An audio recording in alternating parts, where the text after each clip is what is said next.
My name is Gary Wimmer. This is the Virtual Network Austin Mixer on July 13th, 2022.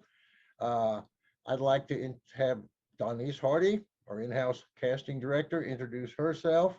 And then I will have Barry, who will be our host tonight, introduce himself, and Jae Head. And so with no further ado, Miss Donise Hardy, how are you doing, sweetheart?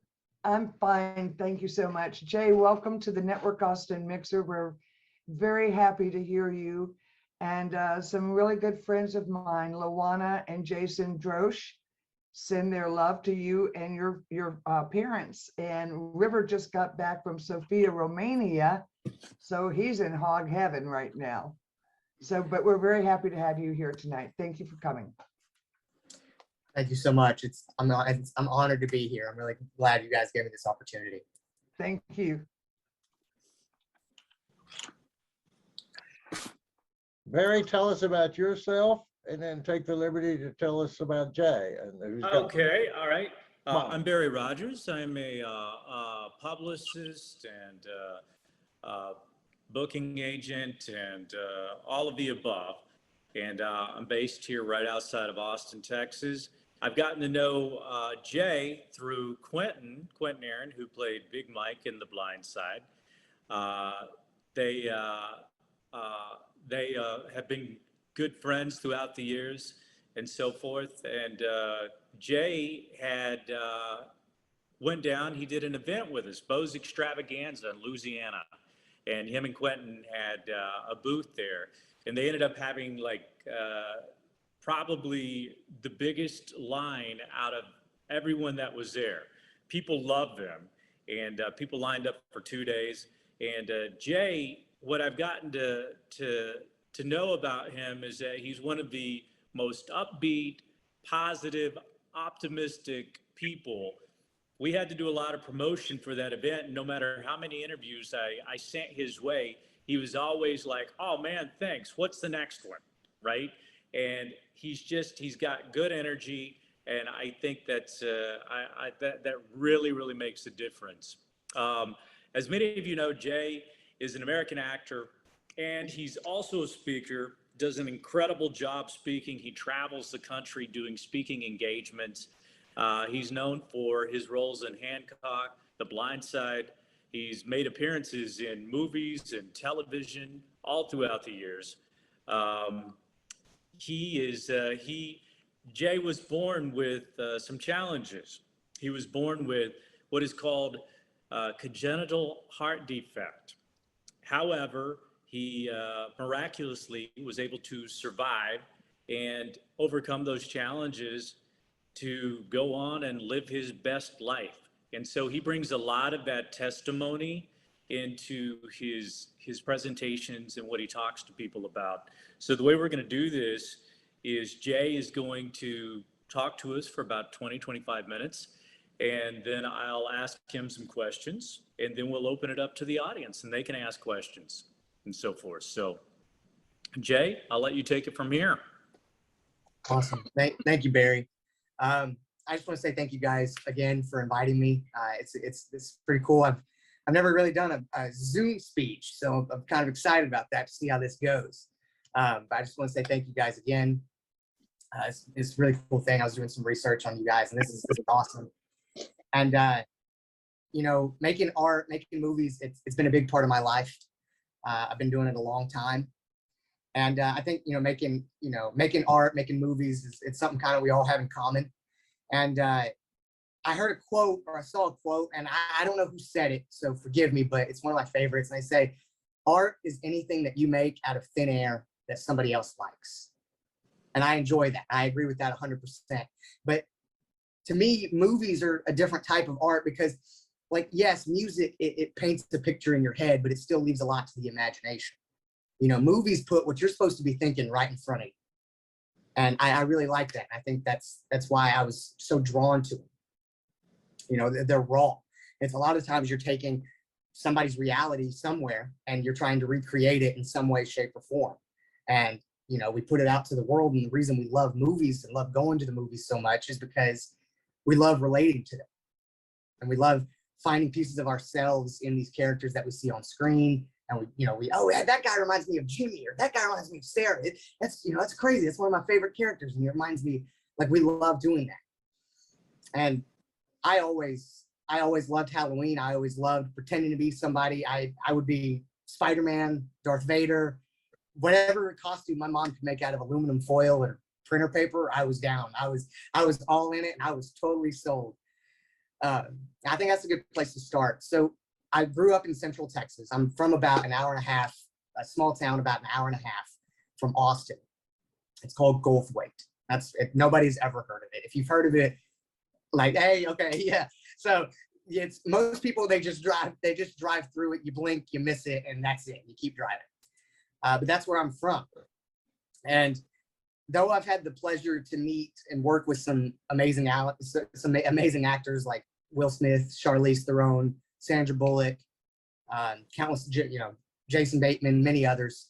I've also had the privilege of working with some amazing filmmakers, guys like Peter Berg, John Lee Hancock, Ian Bryce, who helped Michael Bay get the Transformers movies off the ground. But let me back up. I never actually wanted to be an actor. It never crossed my mind as a kid. Truth be told, I wanted to be a football player, and I wanted to be a football coach like my dad. I'm from Texas. That's just what that's how it is. But like Barry said, due to being born with a heart condition and having to deal with that, I had 4 open heart surgeries by the time I was 4. As well as pretty much guaranteed to be the smallest guy on every team. My doctors didn't think it was the best idea for me to play sports. And my parents knew that I have a brother. I was going to miss out. I was going to be watching my friends score touchdowns and my brother make plays, and I was going to feel left out, which I did. And they knew I needed something, my realm, my thing I could strive at, I could compete at, and I could win at. But it had to be something that couldn't put stress on my body, and it couldn't put stress on my heart. Well, thank God, because of my wild personality and my welcoming attitude and my fearlessness when it came to speaking to adults, I guess from all the time in the hospital, it was perfect to be an entertainer. Or at least that's what my parents thought. My parents heard an ad on the radio for something called Pro Scout. And I don't know if you've heard of it. And it wasn't around for very long, I don't think. I think I kind of lucked out. And it was a talent search for basically boys and girls all throughout the country that think they have what it takes to sing, dance, act, whatever it might be in Hollywood. And, we knew nothing about this. And most people told us it's probably a scam. You're just going to lose money. But it was the only chance we had, so we took it. And so 3 weeks and a trip to Dallas later, I'm in the giant ballroom of this hotel, and there's agents, there's casting directors, producers, managers, coaches, anything you can think of in the business is there. And again, we're from small town in the middle of nowhere in Texas. This is a complete different world from what we're used to. And so I was told to dress sharp and prepare a monologue and be able to perform that a few times. So I love making people laugh. And so I got the idea I found this monologue that was supposed to be played by this big hulking bodybuilder type, right? He's supposed to have muscles, and he's doing his best Arnold impression, right? And he's supposed to be flexing and showing off all of his. And me at the time, I was 3 feet tall and at most 50 pounds at most. And so it was perfect. I thought I made a gag out of it.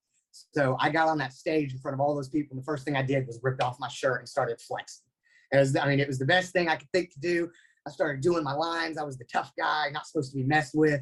And I had the crowd in the palm of my hands. And I knew from that on, like, I was, this is what I want to do. And I guess our gamble for doing this paid off, because a coach from this event had approached my parents and said, hey, I think your son has some real talent. And I think if he came to Los Angeles and honed in on his skills, I think I could work with him and really help him out. So we did it. 3 months later, me and my dad packed up the family car, and we left my mom and my brother back home in Texas. And we drove 23 and a half hours to Los Angeles, which, if you've made that drive, I'm so sorry for you. I don't wish that drive on my worst enemies. And if you've never done it, I envy you, and avoid it if you can. It's the most boring drive I've ever had. But, just a little heads up. But I learned from being at that event that sometimes you just got to jump. You don't know where you're going to land. You don't know if you're going to land, but you got to jump because that's your only chance of, maybe being able to fly. So 3 days later, we arrive, or a little, I guess, a few days. It was a long trip again. We arrive in LA and we don't know anybody. We don't have any friends. We don't know anybody to be friends with. The only person in the state of California I knew at the time was the coach that we met at the event, and that was 3 months prior. So I'm going through and I'm starting acting classes, and I'm there a couple of weeks, and I'm starting to kind of get decent at this, starting to learn a thing or two, and I get a meeting with both an agent and a manager to be represented. And I performed my Arnold monologue for him again, and I thought it went well, and they both signed me, and I started going out on auditions all the time. Some roles I fit, some roles I didn't at all. Some auditions I thought I nailed and I didn't get, and some auditions I completely bombed, and I knew I wasn't getting. And it's just how it goes. Sometimes I had multiple auditions in a day. There were times I had a few auditions in a week. That's just how it went. All no's. Every one of them was a no. I didn't get any of them until about 3 months in, and we'd been there. We were about to pack it up and go home. Pilot season was almost over. It was our first time out in LA, and I finally got my first booking. I got a 1 line, 1 scene, 1 day worth of work on How I Met Your Mother. It was a new CBS sitcom that was supposed to be funny, and it was brand new at that time. And so it felt like I'd won the Oscar. It really did. Now, the story's not all, love and sunshine. I quickly learned, after being in LA a few months, that some people really do treat you like a number out there. And sometimes you walk in and they might treat you like you're 7, or they might treat you like you're 47. You have no idea. I learned this when I got a meeting, not an audition, but like an interview with a kids network, actually.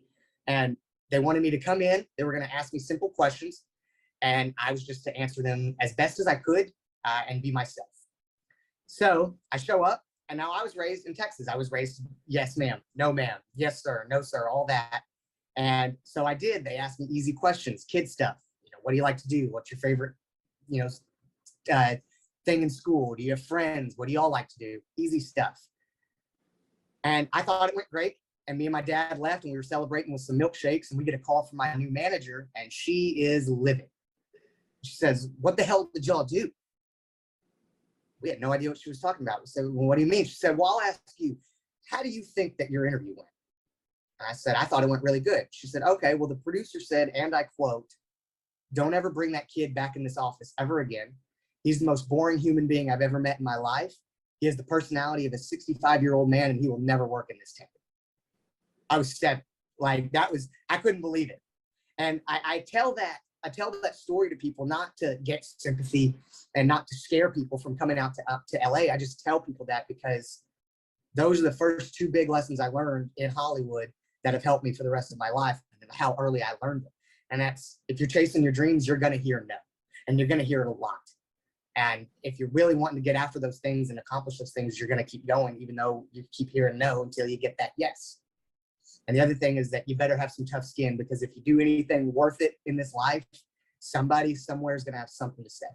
It doesn't matter what you do. You could be selling ice cream. Somebody is going to have a problem with it, right? And so I learned that, and that quick.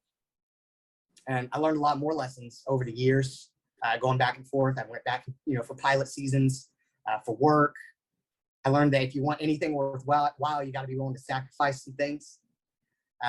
I read a quote from the Dalai Lama, and he has a great quote about this. He says, "Judge your success by what you had to give up in order to get it." And I really like that. I think that's a good quote, because you have to be willing to sacrifice good in order to try to get great. And I love that. And I did. I sacrificed a lot. I sacrificed a lot of my childhood. I missed countless birthday parties, summer night trips, basketball games, fun times. I was having to work on auditions, or I was flying out somewhere. It's just part of it. I'm not really complaining about all the school I missed, though. That was okay. We could be all right with that. But it was a strange way to grow up. I mean, I don't know how many 8-year-olds that are signing contracts and applying for work permits, but not many. I don't know many. But that's just how it was. And it took a lot of attempts and a lot of no's. And finally, I kind of started catching some traction after a couple years and booking some bigger roles. And when I say bigger roles, I mean bigger than one line, right? Like I booked a decent little couple line spot on Mad TV back when it was running. I booked a role on a Disney pilot that I ended up getting cut out of. But you know, a few more things, but things really started to turn in my favor when I booked Friday Night Lights. I booked a 5-episode arc, recurring guest star role. I was going to play, the character's name was Bo Miller. And when I read for the role originally, they wanted fat kids. They wanted bigger kids to be the neighbor boy. And they let me audition simply because I was a local. I was in the area that they were going to be shooting. So they let me come and read for it. And thank goodness my knowledge of football and my personality and my quick wit, they actually liked me enough to change the entire character description. They now, instead of the big kid, they liked the scrawny, you know, small, kind of weaker next door neighbor to the big, tough, strong Tim Riggins character. And it ended up working pretty well, I thought. And I had a great time. They let me improv, kind of do my own thing, which never gets to happen a lot. And I did learn on that set, when I continued to point out that the football they were pretending to play didn't look very good. It didn't look very authentic. I learned that day, if you, a good lesson that I tell people is sometimes you got to keep your mouth shut if you want to keep a paycheck coming. So I quickly stopped complaining about the football they were filming and just kept to my own thing. But while I was shooting that, I met a one-of-a-kind director in a man named Peter Bird, who a year later asked me to audition for his superhero movie that he's making. Now, I've done a lot of auditions, well over a few hundred. To this day, that is the weirdest audition experience I've ever had in my life. Because, so typically the way it used to work back in the days is you'd walk in and there'd be a few producers, maybe the director, the guy holding the camera, and the reader, and you hand them your photo, your headshot, and then they give you some notes and you kind of go. Well, Peter's note was, put down that script, put down your photo. I don't care what you look like, and I don't care if you know the lines. I expect you to. I was 10. I had no idea what was going on. I was not prepared for this at all. And so he said, what we're going to do is you're going to pretend I'm a superhero, and your goal is to make me like you. Go. And that was it. That was my audition. I just started making jokes and trying to charm him with my humor, and he liked it. And he started laughing with me and kind of playing around with me. It was a good time. And at one point, the producer sitting next to him snorted when he laughed, and I knew that was probably the other actors sitting outside were probably in trouble because I had him going. And 6 weeks later, I was on the set of my very first movie, Hancock. And I learned from that audition that sometimes you just got to forget the script and go with your instincts. You know, it's not going to be as you might make a plan, and then you go to step one and it explodes. You got to be able to pick it up and keep going. And so that's what I did. And I made it a good ways from my one-liner on How I Met Your Mother after that. And it was a good time shooting that movie. I learned a lot. Meeting Will Smith he's as good. He's crazy, but he's just as fun as I imagined. Exactly how he is on Fresh Prince is exactly how he is in real life. He's addictive to want to be around. And my favorite moment, my favorite story from being on set by far was, we were towards the end of shooting, and towards the end of the film, there's this big shootout with these bad guys, and you know, there's bullets and people are getting hit and people are bleeding. And I didn't know that's what we were shooting that day. And so I showed up on set ready to go, ready to get my stuff going. And I passed by Will, and he's got cuts and bruises and he's bleeding from everywhere. And I'm like, oh my gosh, are you okay? What's wrong? Are you good? And he goes, he was totally ready. He knew I was not, I had no idea. He goes, oh yeah, I got in a wreck on the way to set today. I had to go to the hospital, but the doctors let me clear it as long as the people took good care of me. But I might have to go back soon because I'm bleeding. And I'm freaking out. And I'm like, oh my gosh, he got in a car wreck. He's bleeding everywhere. Y'all see that? Like, he's a hardworking guy. He shows up to work even after a car wreck. Wow. I couldn't believe it. And so this goes on for probably 10 minutes. I'm totally fooled. And finally I turn around and I look at him, and he's almost on the ground, passed out, laughing so hard. I had totally bought it. And I didn't feel too bad. I didn't feel too dumb because it was Will Smith. If there's somebody to get bamboozled by it, Will Smith's probably not a bad option. So that was a good time. And you know, that was something I always, when we finished the movie, I bought him a package of chocolate Band-Aids to cover up all his wounds. And I love that. That's one of my favorite stories forever. But I had a great shoot, and that was a crazy first movie experience. But I used my momentum from that to book the biggest role I've ever booked in my life, still to this day. I got the call. They wanted me to audition for this new movie called The Blind Side. So I was in Texas, so I had to shoot a self-tape, which is the worst way to shoot, but I like being in the room. I like meeting with people. It's just how I am. But, you know, self-tapes, that's how they do it. You know, that's how they do it sometimes. That's how they do it a lot now. But that's how I had to do it. And they liked my tape enough that they flew me out to Atlanta, and I was going to do my callback in front of the director and the producers, you know, in Atlanta where the movie was going to be filming. And when I get there, the first thing I see at this audition is I see this ginormous 6'8", 6'9", ginormous dude, longest arms I've ever seen in my life, biggest shoes. I didn't even think they made shoes that big. And he turns around, and it's Quentin Aaron, and this guy who's going to be playing Big Mike in the movie. And he's got a big smile on his face. He shakes my hand, and I didn't know he was going to be there. And I didn't know we were going to be reading together, but I think that's kind of that was the point. They wanted to see if we clicked, if we had chemistry. And I always tell people the way that we act on screen that you see and the way that we act towards each other today is exactly how we were acting towards each other 10 minutes after we met. Our chemistry was unmatched and unmistakable. We had it. And working alongside the caliber of actors that I did on that movie, you know, you got Tim McGraw, who's phenomenal, but you got Sandra Bullock, who is one of the best. And let me tell you, she's as good as advertised. She lets it be known that there's a time to play, and there's a time to have fun, and there's a time to joke around, but there's also a time to shut up and get the work done and shoot it. And if you forgot, she lets you know real quick. And so that was always a big thing that I've kept with me. She knows that, but she's as good as advertised, and she's so sharp and precise with everything that she does. She was the nicest person probably I've ever come in contact with. She made me a homemade pecan pie because I was feeling homesick. She talked to all the extras on set, which big stars never do. And she even let me take naps in her trailer, which is nicer than my house. So that was a good time. But I learned too many lessons to count on that set. I learned lessons for acting, lessons for life in general. I learned that, you know, if people trust you to do a job, they trust that you're going to do it well, and you better do it because they trust you. I learned don't ever try to outsmart an Academy Award winner because it won't work. You won't do it. And I also learned that you're never too rich, too famous, or too big to be good and nice to people that can't do anything for you. And that's a big one. Life got pretty strange after that movie, as you can imagine. People started taking photos with me everywhere I went. People wanted to shake my hand that I didn't even know. I signed countless autographs on paper, hats, backpacks, even some foreheads, and I think I signed a baby once. I don't know why, but people are weird. And, you know, I think oftentimes about the lessons I learned over my years in Hollywood throughout my journey.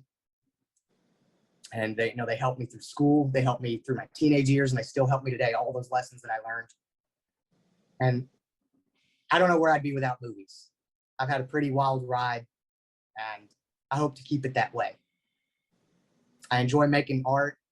I want to keep doing it for as long as I truly can, and I hope everybody here does. So I just want to say thank you guys for letting me speak, and this was an honor. Wow, that was great. Great job. Thank you. Hey, so as you were talking about all the auditioning stuff that you were going through in LA, you were talking about it like you were an adult going through these things. Yeah. No, But you were like, how old were you? Like 10 at the time? No, I was 7 when I first started. Oh, wow. I was 10 when I got my first movie, and then I was 12 when I did Blind Side. So your mom was flying back and forth. yeah, my with parents you. were going. My parents were going with me, and if they couldn't, my grandparents would. What kind of toll was this taking on your mom? Like, how was she handling the rejection part of watching her son go through these things? You know, I think it was okay for her because it never really hit me that hard. I was from a very, very beginning, very early on, I was able to go, well, I didn't get it. Oh, well, you know, the only commercial I've ever booked was a Mother's Day Hallmark commercial that I got cut out of. You like, you know what I mean? Like it was, if you've ever seen that episode of Friends where Joey just finds out he got cut out of the TV show by watching it because it's on TV. That's literally how it was. The commercial came on. I was like, hey, that's my commercial. Oh, there it went. I wasn't in it. So that's how it goes. And so I learned from an early age that those things happen. You know, good scenes end up on the cutting room floor all the time. It's not personal. It's just business. It's Hollywood. That's how it goes. So it wasn't a big thing, but I think because it never really bothered me. I don't really think it ever bothered them. If that makes sense. Was there ever a point that your parents were like, okay, enough, no more reject, we're going home? We're no, I did have a point where I got, you know, I had for a while because I didn't like being, you know, when I was 7, 8 years old, I liked being in school. I liked being with my friends. I liked playing. I liked doing all that stuff. So that's why I didn't really like doing it, because I was spending so much time, you know, by myself or on a set with a set teacher and no friends around, very isolated. And that's kind of why I wanted to stop. But there were a few times, but every time I've always, throughout my entire life, thought about hanging it up. Something in the back of my head comes in and says, no, let's stick around for a little bit longer and see what happens. So here we are still. You've always come across to me, as I'd said earlier, as like one of the most optimistic, grateful, always happy kind of people. You said you told me a while back, you said your mom said something to you early on because of what you went through with your heart. How did she say it? You can't have a bad. Yeah. Did she? So, you know, like I said, I had 4 open heart surgeries by the time I was 4. And the third one actually failed and they thought I wasn't going to make it. And then they luckily were able to do an emergency 4th one and save me.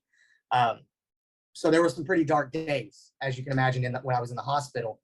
And so my mom always tells me, you know, anytime I'm upset or I'm crying about something, I'm mad about something, my mom always tells me, you know, you don't have bad days because the bad days you used to have were serious. You know, so now the bad days you have now, there are no bad days. You have days that are uncomfortable or maybe days that are annoying, but you don't have bad days. And that's kind of the outlook I like to have on it, is because there were days when my worst day was, I don't know if I'm going to be here tomorrow. So I try not to look too much into the negative. I try to always think about, well, what can I do to improve this? What can I do to make better of this situation, whatever I'm in? So, yeah. Wow. And so you talked before about when you went in, they had auditioned. How was it when they were auditioning you and Quentin, right, for The Blind Side? How did they figure out that you were right for the part? Something had happened during the auditioning. So Quentin already had the role. He was already signed on. He was going to be Big Mike. But I auditioned, and I think they were trying to see at this point. They probably at this point had it nailed down to 3 kids, me and 2 others, I assume. And they brought us all 3 in maybe and see who had the best chemistry with Quentin. And like I said, like the way you see us on screen is how we were acting 10 minutes after we met. Like that's just how we are. And so I think they realized, like, we're not going to get any 2 guys that fit, that like each other this much. And also I think that my knowledge of football helped a lot because they asked me football questions in the audition, and I think I gave them answers that even they weren't ready for. So I think it helped me a lot, and they realized, like, okay, this might actually be the kid we need. So that's how it went. And, you know, just the overall interaction that I had with Quentin and that I had with John Lee, the director, and all the guys that were in there, we felt really close, even though we were around each other for 30 minutes. And so I think after that, they knew, yeah, like these are people we can go to work with for 3 months. And you guys were like family almost from the beginning. Immediately. Like, yeah. We've not changed a day since we make the same jokes we made then. We still laugh at the same stuff.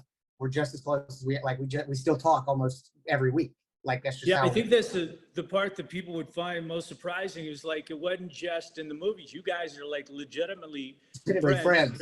If you guys look out for each other in real life all these years later, like Quentin calls and says, hey, can you get Jay on this? I mean, you guys are always trying to Yeah. help each other out. And he slept on my couch every time he comes to LA, and he's like, hey, I'm gonna be here for 3 days. I'm like, all right, you know where I live, and you know where the blankets are, and I'll see you there. Like, he knows where I live. He just comes in. All my friends love him. My dog knows him. Like, that's just how we are. And so we've always had that relationship, and we've been really fortunate. I think you'd agree with me, to have a bond like that with somebody. What was it like to go from anonymity as a kid at 10 years old, I think, when you got the Blind Side was the big game changer, right? From like anonymity to suddenly you're going places and people are, and so what was that like for you? And what was that like for your parents to go through this? That was an interesting thing, because it's like people always say, oh, it happens so fast. And that's the truth. I'll never forget the first time people freaked out when I walked in somewhere. I was in 7th grade. The movie was going to come out in like 3 weeks. And we went to an away town for a basketball game. And the second we opened up the gym door, and the entire town was sitting in the foyer of the gym. And the second I walked in, it just, and they swarmed. And that was the first time I'd ever experienced anything like that. I had never seen that before. It was a wild time. And it just got crazier from there. Like, it got to, I would go anywhere I'd go. If I went to the movies, if I went to Six Flags, no matter where I went, people found me. And I took pictures. And I loved it, because it's nice. It lets people, people telling you they like your work, which is always good. And, there were times my dad always helped me the most with this. And that was, there would be days I'm in a bad mood, right? Or I'm having a bad day. I don't want to take pictures with people. I don't want to sign autographs. I don't want to be that guy. We all have those days where it's just like, it's not our day. And my dad he explained to me a story about Mickey Mantle, who one day he was playing a game and he hit a ball, that was easily going to be an out, but he ran as hard as he could to first base, even though he knew he was going to get out.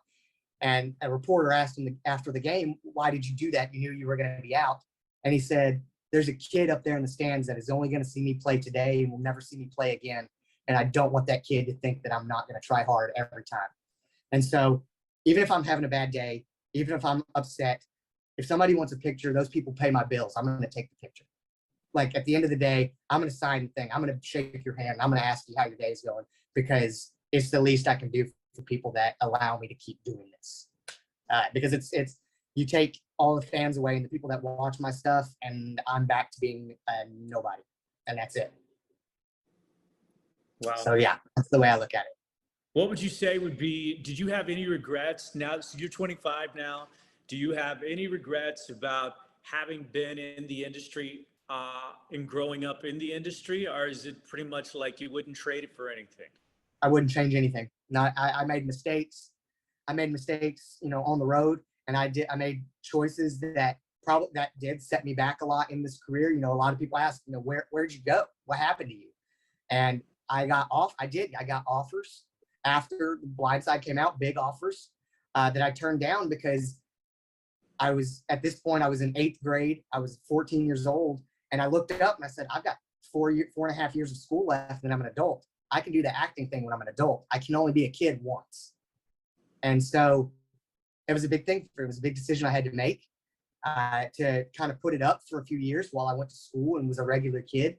And I'm even still, me and my dad don't agree, but I stand by that decision, because I think the attitude that I have, and I think the personality that I have, and the attitude I have towards things, and my positivity, it comes from that humility of going to high school as a kid, and I got picked on in school. I ended up getting to play sports, and I figured out real quick, they don't care who you are. They'll hurt you anyway. They don't care. And it taught me all those lessons that got me prepared for when I got into the real world. Then I knew, oh, I've already experienced this kind of hurt. I'm ready to go. I'm good to go. And I think it helped me. And I think, honestly, I honestly don't know if I would want to meet the me that only ever got more famous as a 15-year-old child, because like, that's when you're the most mean you ever are, is when you're a teenager. And I didn't want to be, I saw that road, and I didn't want to go down that road. And so I wanted to be a normal kid. And I don't regret anything. Wow.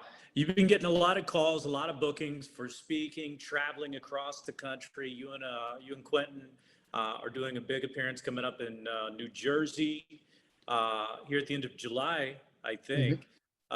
So what do you want to do more of? Do you want to do more speaking? Do you want to do more movies, TV? Where do you see yourself going? I would love to be able to do more movies just because, like I said, I love doing that. I love telling the stories, and, you know, speaking is awesome. And I love to get to do that. If I could get to the point where I was doing movies, you know, 6-7 months out of the year, and then the rest of the time I was traveling and speaking, I think I'd have a pretty good life set up. Cool, cool, cool. Well, we've got a bunch of people in the room here. Gary, are you there? How do we open the floor up so that people can start asking some questions here? Well, everybody, if you want to ask a question, the easiest way so we don't get a complete cluster is to go down to the bottom where it says reactions and raise your hand. I will raise my hand now. There you And then go. you can lower your hand once you've made made your point, so we know that you're through. So I'll start the round. Jay, as we see in our chat room, and as everybody feels here, we're just amazed by your attitude. Oh, thank you. You just got such a highly conscious, aware attitude. No doubt there. I'm curious, when you were a kid and you started acting, if you understood enough or were concerned about or had explained to you about over-the-shoulder shots, editing, and take this thing, the technical side, or did you just get into the soul of acting and let them figure it out? So when I was a kid, yeah, I was all about the acting. I was like, I just want to tell the stories. I just want to, you know, make people laugh. And then as I started getting older, I started getting more interested in the technical side. And I started, anytime I was on a set, I would pick, okay, I'm going to go sit with the sound department this week, and I'm going to learn what I can about the sound department. Next week, I'm going to go sit with the DP, and I'm going to learn how he sets up the shots. I'm going to learn how he works with the director. The next week, I'm going to go sit over there with, you know, whoever else I can think, you know, whoever else I can do, the gaff, whoever I can learn from. Because, yeah, now I've gotten to a point where I'm old enough, I've started making my own content, you know, doing my own thing. And so that's a big thing. But at first, it was all so new to me. I just wanted to focus on my part.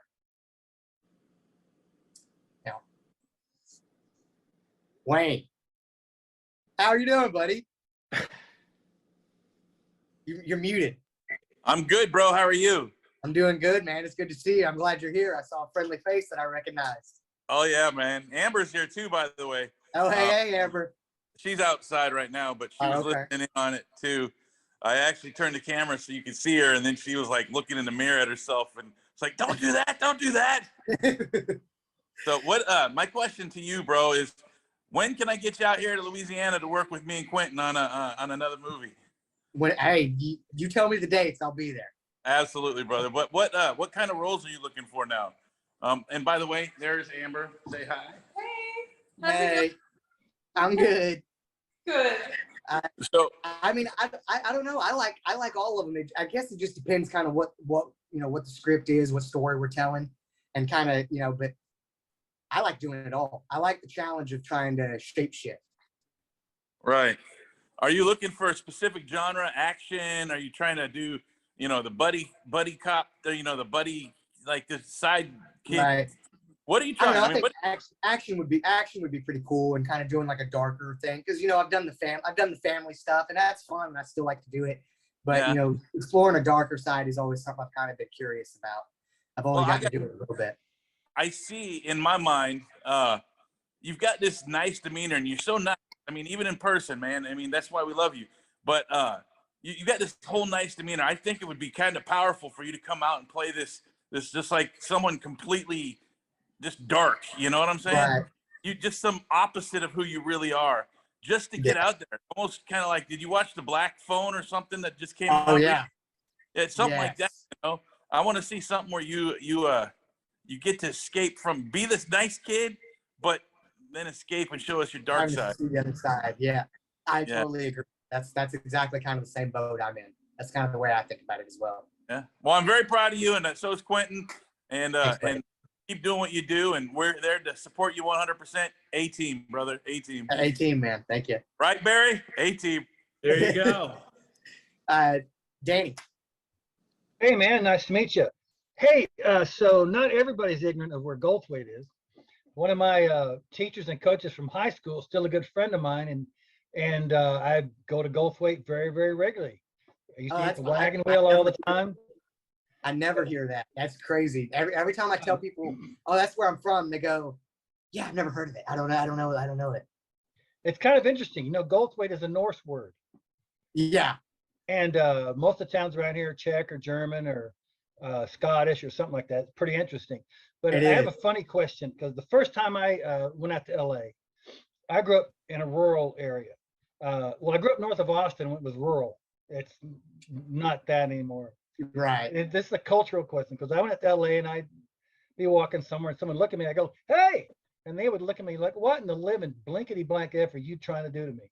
It was the weirdest feeling. Now, Yeah. I was an adult when this happened. I figured it out that there were just so many people running scams everywhere. There's being protected. There's got a great, nice people there.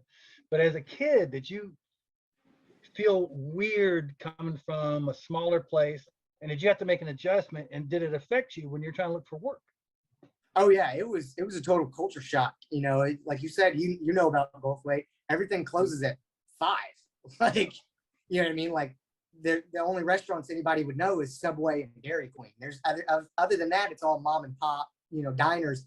And Right. so then you go out to Los Angeles and there's 3 million people live in Los Angeles. Mhm. You know what I mean? So it was a total culture shock.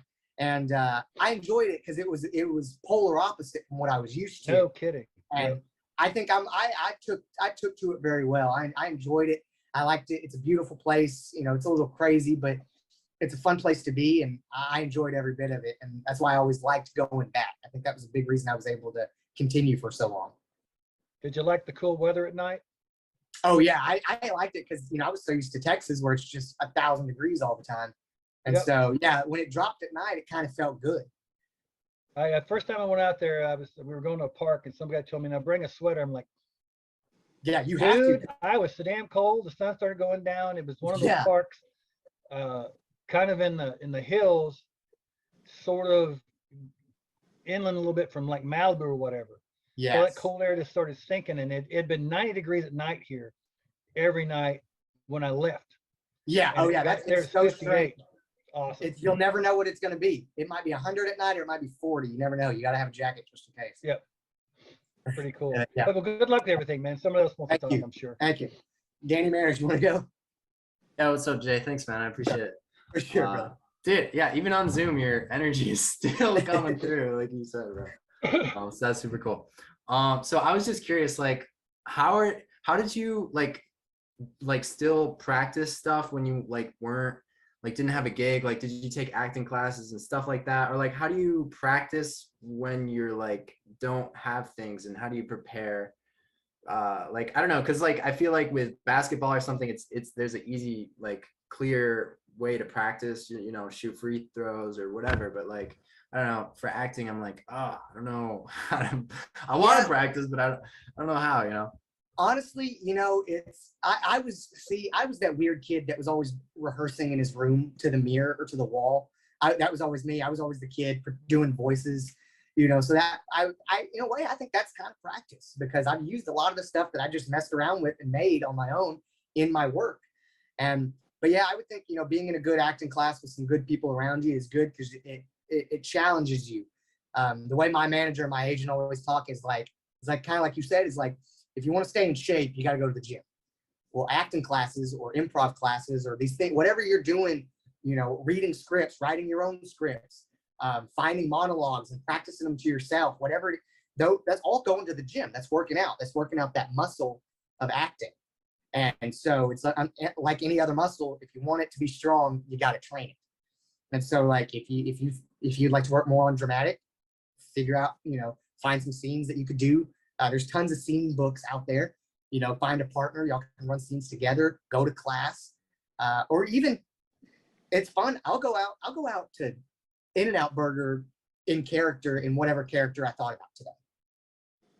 Just because I can, and it's practice. And so anything you can think of like that kind of gets you using your brain, using your imagination into creating a world around you, is anything like that's great practice.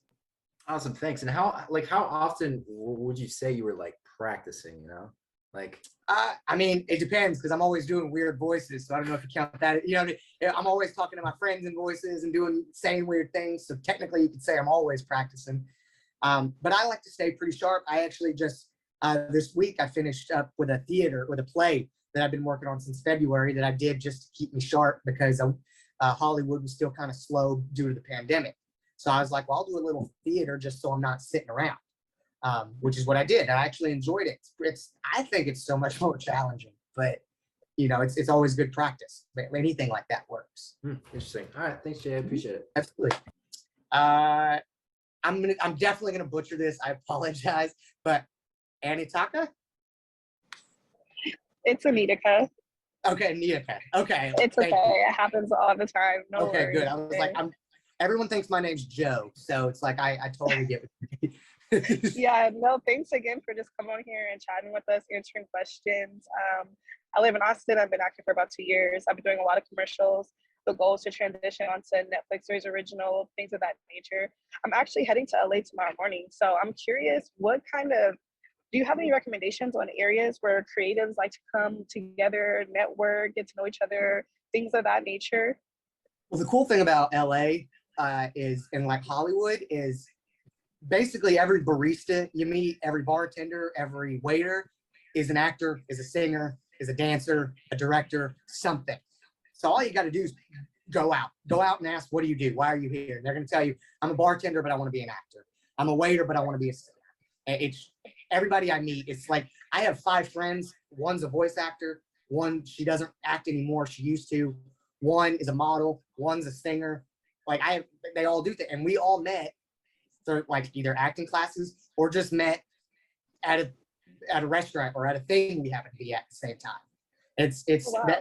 That is one of the cool things about LA is you got creative people all around, and that's really cool. That's really and I don't know how long you're going to be here, but it won't take you long to find somebody. But anywhere in Hollywood you go, you can find, you know, they hang out everywhere, anywhere you need to go. Okay, cool. Second question, real quick. When you took that gap to go back to school, take some time off, just focus on being a child, which totally makes sense.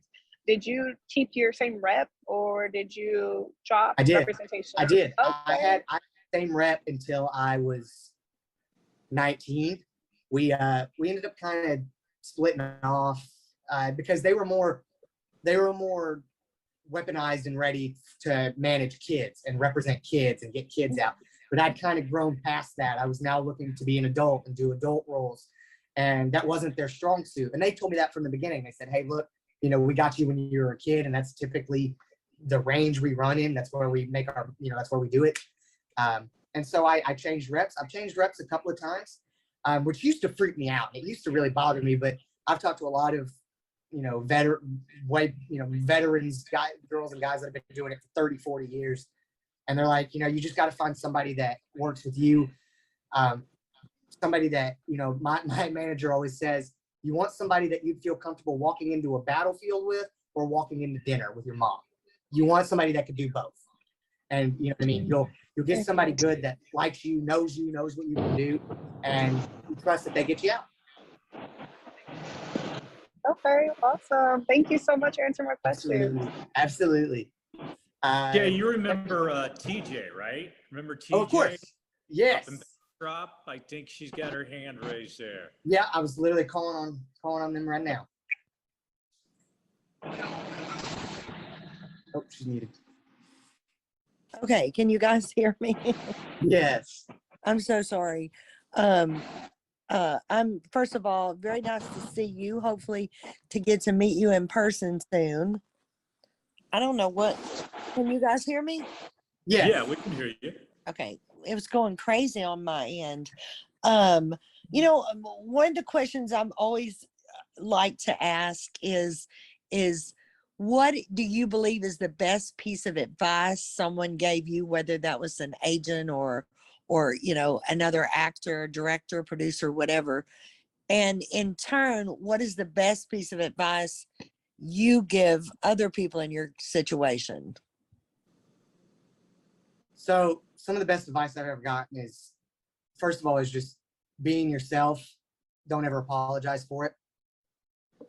Because I think we live in a time, especially now, especially with, you know, you got people my age and younger. They want to be who people want them to be.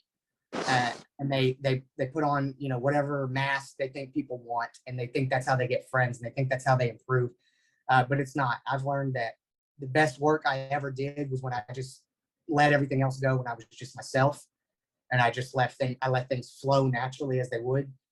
And that's with anything, and that's not even just acting. That's in life in general. You know, I've tried pickup lines, they don't work, but when I walk up and I just say, "Hi, my name's Jay," it seems to have better success. You know what I mean? So I tell people that. And what was your second part of the question? I apologize. And no, I was saying, what's the best piece of advice you've ever received, and in turn share that with someone else? And I think you answered that. I love that. I agree. I think it's really important to be who you are, because, you know, there's only one you, right? That's exactly right. And that's what I tell people. I say, you're one of one. I don't know why anybody would want to be anybody else. Everybody else is taken. So that's kind of the way I look at it. And that's what I would pass on to anybody, no matter what age. I love that. And so do you already have something lined up for your next role? Or are you still deciding? I know I'm still auditioning, still doing everything. You know, it's like Barry said, I've been traveling. I've been pretty busy lately, and I think we got a few things coming up, but I hope to be on a set soon, and have something I can really sink my teeth into. Wonderful. Well, hopefully you'll get to come to Texas and do something. Absolutely. I always love being home. Justin. Hey, how's it going, Jake? It's going good. Happening? Good. Yeah, it was just I was gonna ask you a question, but I just want to say one thing to Anita. If I could just mention one thing that's helpful in LA that you can do that's very easy for anyone to do is, if you go on Craigslist, there's always productions going on. And one of the best things you can do actually is just get on any production you can in any capacity. And you know this, Jay, the way LA works is like we all kind of meet each other, we hang out on set, we get to know each other, and then we're like, oh, I like that person, I'll bring them on something else. And then like step, and then it leads to something else, and it leads to something else, it leads to something else. That's just the way the business works. And if you're, you know, go on, you're easy to get along, you work hard, people will just bring you on to something new. That's just the way the town works. But I wanted to ask you, and maybe you can tell other people, with deal with a lot of rejection, it can like really kind of weigh on you psychologically. So what are some of the things you do to kind of keep a positive attitude and deal with that type of thing? Well, first of all, I always tell myself that nobody wins every time. Nobody makes every shot they've ever shot. It just doesn't happen. That's not how life works. And so, like I said, you know, rejection is a part of life. And I think regardless of what you're doing, even if you're acting, you know, you could be doing anything. Rejection's part of it. You know, we've all tried to get a job that we didn't get, or we've all tried to, you know, go after somebody that we didn't, you know, it didn't work out. Like things that it just happens. It's part of it. It's part of life. But it's cliche. But I'll say it is, you miss 100% of the shots you don't take. And if you're too busy worried about the ones that you shot already that didn't go in, you're not ready to shoot the next one. And the next one probably won't go in.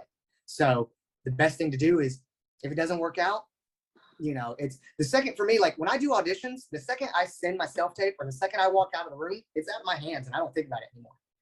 If they want me and I did a good enough job and it's meant to be, and God wants it to be in my plan, then it will be. And if not, and if it's meant to be, go to somebody else and land in somebody else's lap, then it's going to. I just want the best person I just want the best person in there. And if it's not me, I want it to be somebody else. But that's just part of it. And I think anybody can kind of take that. We've all experienced that to some capacity in our lives. But it's just, if you're too busy worrying about the things behind you, you're not ready for the things in front of you. Thank you, Justin. Who do we have next? Eduardo? Yeah, it didn't pop up on my screen for some reason. It did not come up. That must have been so exciting for your dad. I mean, how cool is it that he's a high school football coach, right? And then his son's like in one of the biggest sports films of all time. Yeah. He's like what are the chances of that, right? I never really talked to him about it. I always wondered how he felt about it. I was really happy for him because we shot, we're shooting all the coaches coming in, the recruiting part. And my dad has, been a coach since before I was born. And so he knows all those coaches. He's been watching them coach for years. And so when my dad it was in the middle of the school year when we were shooting the movie, and my dad took 2 weeks off of school and flew out and was like, I'm not missing that part when all those coaches are coming in. I'm going to be there for that part. And seeing my dad be there when all those, and just talking to those legends in there, I literally could tell he was like a kid in a candy store, and it was like I was making his dreams come true. So that's been one of my highlights of my life, is how happy I was to see him, how happy he was during that. Wow. So when it comes to acting and technique, who would you say has given you the best piece of advice, and what was that advice in regard to acting? I would say Sandra Bullock, just because I would watch her, and she always told me that at the end of the day, you throw away all the technical stuff and all the money and the this. At the end of the day, you're trying to tell a story. You're trying to show something that has happened, and you're trying to paint a great picture for everybody to see. And however you can do that in the best way is going to get the job done. And that's going to feel the most real. It's not going to be who's the craziest or who's the loudest. It's going to be whoever can make the moment feel real. And that's what I always tell people is, don't try to do it the best way. Try to do it the most real way. And I think that's worked out for me.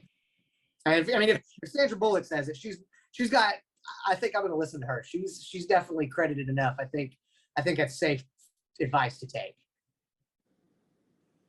So. Did you find that they were very, they kind of looked after you on set? They almost took on the role of parents during the. Sandra is like, I'm telling you, so a lot of people don't know that in that movie, she's wearing a wig. That's not her real hair in that movie. If you go back, yeah, right? She's wearing a blonde wig. And so she's naturally a brunette. And she would come to set as her brunette self, of course. And we'd sit there and we're, having fun, hugging, whatever. The second that wig came on, it was like the Terminator got turned on. And she was up and ready. And she was like, it's business. It's time to get work. This is how we do it. And there was no messing around. And so I learned that quick. And just being around that atmosphere, you learn that. And, she makes you, being around those guys. And Tim McGraw was awesome. Not many people get a concert every day of the week, but I did. And it was great. And, being around those people, and they just treat you like family. And by the end of it, I think to some degree we felt like family, and it did hurt when we all left and when we all went our separate ways, which is by far my least favorite part of making movies, is when it's over and that bubble gets popped and you realize like, oh, I have to go back to normal life. And, I have to stop. You're not my mom, or you're not my girlfriend, or whatever it is. You're just you, and I'm an actor and you're an actor, and that's it. But when you're in it, you feel like you got a new family. It's phenomenal. Yeah. Well, and the movie continues to set records, right? I mean, you guys were #1 on Netflix. Like, what was it? Yeah, all throughout the month of May, and it's still technically the highest grossing sports movie of all time. So we've been lucky for that, and we've been, I've definitely lucky. I know we definitely didn't think that was going to happen. When we shot the movie, we thought it might, it'd be a good feel-good movie, but we had no idea that it was going to blow up like that. We could not even guess in our wildest dreams that it was going to happen like that. And to some degree, it still doesn't feel like it really happened. It's very strange. Wow. Well, you guys, hey, anybody who has questions, I'm sure you guys have questions, please raise your hand, and we'll call on you. I'm getting texts from people who have questions. Scotty Morton, who joined us from Tennessee. Scotty, are you there?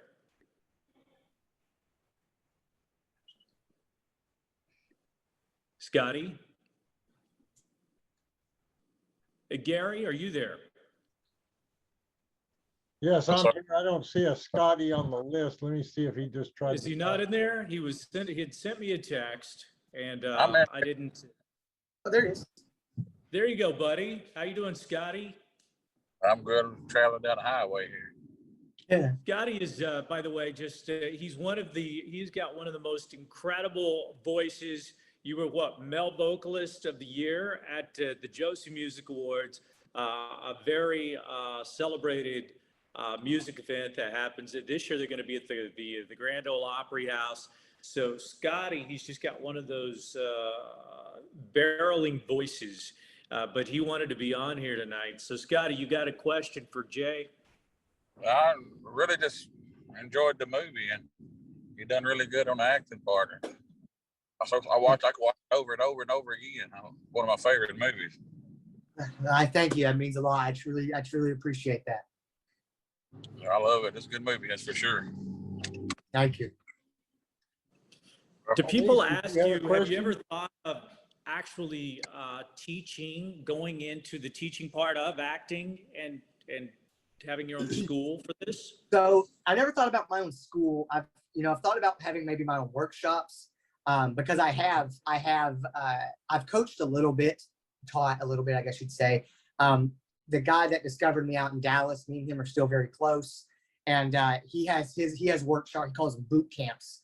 And every once in a while, if he's got like a big group or he's got a group of people around my age, he'll be like, hey, I want you to come in and kind of help me out. Because I can explain things a lot different than he can. He's a little more old school than I am. And I think he kind of likes having me there because I can 2K20 it. I can make it sound good for people, under 25, and they kind of get it. And so we're a great team, and I actually enjoy doing that. It's something I never even knew how to do. I kind of just wing it when I do that kind of stuff. I've never thought about it, but I've actually have, and maybe it's something I'll continue to do a little bit more seriously as we go, but we'll see. Well, do you think that living in LA is as much, do people need to do that as much as they used to be successful in the business? You're out in LA, but do you ever want to relocate back to Texas? Is the place to be where you're at?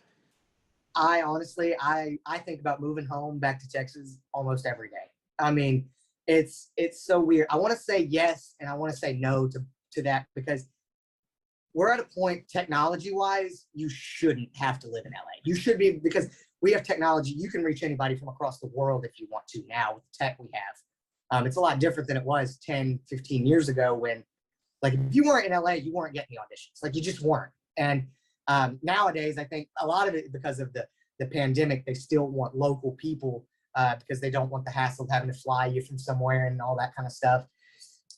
So it is a big thing to say you should live in LA, but I know that there's more opportunity now than there ever has been. I know people that live in Dallas who have never even been to LA, and they're working consistently. And that's just how it is. It just kind of depends. But I think if you're really, really trying to go for it, and you're really trying to, be in movies that are worth, trying to win Oscars, you're gonna have to try to be in LA at some point. I just think there's too much opportunity out here that's specific to here that they won't let get out because they just like the local talent around here. That's why you meet so many people that are not from here, and that's why so many people come here is for that. But I would say, yeah, you probably should be in LA. But if also, like I said, Dallas is a great area. I have friends I know that have worked out of New Orleans. I know people that work out of Atlanta. I know people that work out of New York. It kind of just depends what you're kind of doing. And it's really a lot of stroke of luck. You never know what auditions are going to come down the pipe. I was sitting in Austin. I was sitting in Gulfway, Texas when the audition for Blindside came in. And that filmed in Atlanta. And had that been a locals only audition, I wouldn't have ever even seen it. So it's very strange now. The business is so much different. But like I said, yeah, I think if you're really trying to really do this, LA is probably the place to be. But if you're also just starting out and don't want to jump into that fire right away, Atlanta is a great spot. New Orleans, all those areas out there. If you had to say there was a second Hollywood at this point, what would it be? Atlanta is arguably better than Hollywood in a lot of ways. And their studios are dumping tons of money into building other studios in Atlanta because it's so much cheaper to do things in Atlanta than it is LA. The permits that you need are not near as hard to get, not near as expensive. The taxes are a lot better. Like, there's so many benefits to why people are doing it in Atlanta. That Atlanta for a while, back in like 2016, 2017, they were like, LA might be in trouble, like for movie capital of America. Like Atlanta's making a serious run for it. I've even had people offer like, hey, you should move to Atlanta. You'd probably work a lot more if you lived in Atlanta, which is something I've considered doing. It just, you never know. I'm kind of just taking it one day at a time, and I'm not trying to get too far ahead of myself.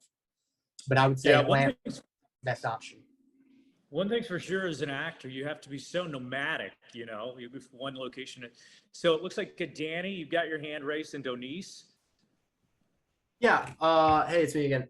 Jay, I was curious about like, could you just talk a little bit more about like your transition into like motivational speaking too? Because that's also pretty interesting. Was it like you kind of used the kind of your like, I don't know what I'm saying, but just I'm curious. So honestly, it kind of came out of nowhere. So like I said, my dad's a coach in Texas, a football coach, basketball coach as well. I grew up hearing all the halftime speeches, all the pregame speeches. Like I grew up in that atmosphere. And so I was always kind of had that attitude of I always liked quotes and I always liked stories. And a few years ago, I was on social media and I was trying to figure out, I want to post more. I don't know what to post. You have to post as an act, like you just have to in today's the business. You got to stay on top of your social media, and I'm horrible at it. But I tried to think, what content can I make that's actually like me? It's like my like actually showing me, that doesn't sound like that I'm not stealing from somebody else. And I always love telling the stories, telling the motivational quotes, doing all that stuff. So I just started filming minute-long videos on Instagram and posting, like little minute quotes or stories, just trying to help people through the week. And I did it and didn't expect anything to ever come from it. I just did it for fun. And people started reaching out and saying, hey, you actually are really good at that. You actually should maybe consider doing that a little bit. And so I started, going out a little bit. I had some schools offer me to come speak a little bit. I got to speak back home at my old high school. It was awesome. And so I kind of slowly started going, you know what, I'd be okay if I started doing this. And so I've fallen more and more in love with it. And now I've full on, I take it full serious now. And I've been doing it more over the last year than I have ever. But it took a while. I was working on it. I worked on that from ground up for the last 5 years. Cool. Thank you. Barry? Yes, sir. Barry and Jay, thank you all much. We've got Donise wants to make a comment, and Nikki and Wayne. Let's make it short and sweet because Jay's been so kind as to talk and give us a lot of information. You have no idea how inspiring you are, even to old folks like me. Oh, well, I appreciate that. It means a lot. I thank you. Donise, why don't you, let me see how to unmute you, Donise. Da-da-da-da-da-da. Okay. I'm trying to unmute you. I don't know why this thing is. Is she able to unmute herself or no? It was unmuted for like half a second and then it went back. Okay. There it is. Okay, so There you we can hear go. me? Thank you. Sorry. Yes. All Jay, right. as a cast, and Jay and Barry both, as a casting director, I cannot tell you how refreshing it was to listen to some of your comments tonight. And you offered some great information and some really good advice. I disagree a little bit about jumping out into LA until you've got a little bit more established. And Right. certainly I know a lot of actors that have done it at 7 or 8, and they're now in Superman and Lois, or they're now doing feature films or whatever. They're very lucky that they were able to make that. And you were very lucky, and we were the tremendous recipients of your abilities in Blindside. I mean, that I cried when I watched that film, and I'm a stupid casting director. I'm not supposed to get emotional. Y'all are supposed to not have feelings. No, heck no.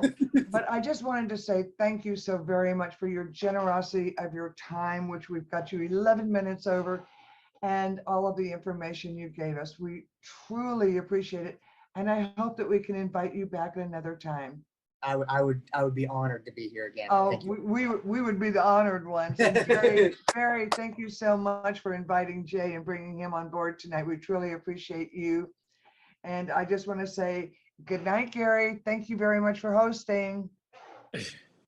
You guys, do we have time for just 2 more questions? Very brief. Yeah, we've got Nikki and then we've got Wayne. Wanna let Nikki go real quick? Yeah, I just wanted to say Oops. She accidentally got Hello? muted. I'm Oh, sorry, Nikki. there we go. Can you hear me now? Yeah. Yes. Okay. So I was just wondering who was one of your biggest role models? As far as acting, Well, in any I've always- aspect. right. I've always thought Mark Wahlberg was so cool. I don't know why. He's always been one of my favorites. I think him as a kid was one of mine, but honestly, as I've grown up and kind of, I started really understanding this, acting and all this. Honestly, I love Tom Hardy. He's become my guy because he's just the way he approaches. I've listened to him do interviews where he talks about the way he approaches things, and it's such a cool way to listen and study. I've studied him a lot. Because he doesn't even do roles that I'd want to do, but the roles he does are so diverse and they're all phenomenal, and he kills every one of them. And so I think you got to have a really good grip on how to do this kind of stuff if you're able to shape shift like that. And so he's somebody I'll watch anything he's in. I don't care what it is. Wow. Okay. All right. Very nice. We're gonna wrap it up. Gary, I guess we're wrapping it up. Yeah, Wayne, if you have one real quick comment, we'll let you in. Okay, Wayne? All right, I'll do it. Hey, Jay, it's me again, brother. Hey, when was the last time you talked to Tim McGraw or Sandra Bullock, and have you talked to them about maybe collaborating on another project? Let's see. I talked to Tim. Me and Tim every once in a while tweet at each other. Like I don't know why, but everyone that's it. But other than Sandra, I haven't talked to Sandra since the night of the premiere. I was so upset. I was supposed to go meet up with her. She was shooting. I think she was shooting Bird Box up in like Seattle or Washington, somewhere up there. And I was gonna go up there and meet with her and have kind of hang out with her. And then something came up and I couldn't make it. But of course, I'd love to work with them. I'd really like to work with Tim, just because he's just like, I wanted to be him so much when I was on set. Like he was so cool. I started wearing my shirts like he wears them. Like, so now that I'm older, I'd love to get in a room with him again. And plus, he's from here, he's from Louisiana. He probably is, right? Yeah. Yeah. So he's from Louisiana. Quentin and I went to meet Sandra one time out at her restaurant in Texas, and we were supposed to meet up with her, but then that kind of got messed up. So it happens. It's part of it. Well, hey, thank Jay, you. where can people? Yeah. Sorry about that, Wayne. And by the way, Wayne, I love the photo. You got the photo of you guys at Bo's Extravaganza. That was at Bo's. Yeah, that was our last night there. It's got Quentin. It's got Randy Couture, Thomas Johnston, Jay, me, and Amber. It was a fun time. Studios. There Yeah. you go. Studios. Thank you, Wayne. Hey, Jay, where can people follow you so we can add followers to your Instagram and find you on social media? Absolutely. So my Instagram is at official Jae Head. It used to be just Jae Head, and then there was too many fakes, so I had to put official. So I got that, and then on TikTok it's the same thing, official Jae Head, and then on Twitter, because somebody did steal it, it's Jae Head official, because somebody stole official Jae Head. So I had to switch those up. It's weird, right? People are weird. But I had somebody put on the thing my favorite film, and I don't know why I didn't say that. We've been talking about movies this whole time. But I just want to say my favorite film is The Great Gatsby. I know a lot of people didn't like it. Baz Luhrmann's Great Gatsby. I know a lot of people didn't. I thought it was great. I think that story is great. I love the story of somebody that comes from nothing and creates an empire. Like I said, we relate to movies, and I found pieces of me in that, and I've always enjoyed that. So yeah. I want to throw that in there as like a icing on the cake. Hey, Jay, thank you so much. Yes, sir, Gary. Thank you guys again. Fine casting director. Brother Barry, who did another great job hosting, and especially with getting you, Jay, to be with us tonight. I was happy to be here. Thank you all It was a so lot of much. fun. Barry, I'll let you close it out, brother. All right. Well, I mean, I guess is all we can say is thank you, Jay. You're fantastic. Thank you, everybody, for being here. Through Thank you. like it always does, man. And hopefully this will turn into other stuff. You guys, you'll connect with a lot of these people on social media. Absolutely. And, My DMs are open. So just if you have any questions, and let me know. I'd love to help out anything I can. life is good. So we Life do is this thing good. now where everybody does the awkward goodbye, right? Like Yeah, right. Everybody slowly drifts off. That's Y'all have right. a good one. Y'all have a good night. Thank you, guys.